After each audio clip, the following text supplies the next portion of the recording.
কলকাতার আরজিকর হাসপাতালে নারী চিকিৎসককে ধর্ষণের পর হত্যার ঘটনায় প্রতিবাদে এখনও উত্তাল রয়েছে কলকাতা।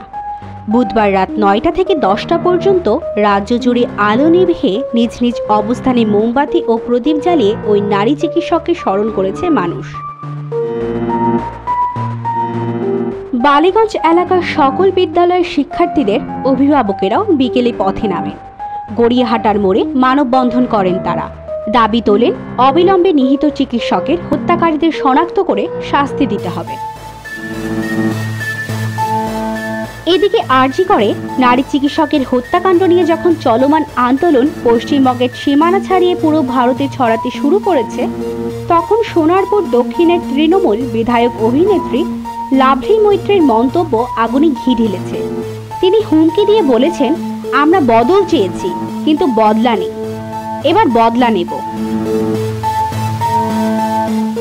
নারী চিকিৎসককে ধর্ষণের পর হত্যার ঘটনায় বিচারের দাবিতে রাতভর কলকাতার রাজপথে আন্দোলনের ডাক দেওয়া হয়েছে। এর আগে 14 আগস্ট রাতে একইভাবে রাজপথে আন্দোলন করে নারীরা। আন্দোলনে সামিল হওয়া ব্যক্তিদের দাবি, হত্যাকারীদের শনাক্ত করে বিচার নিশ্চিত করতে হবে।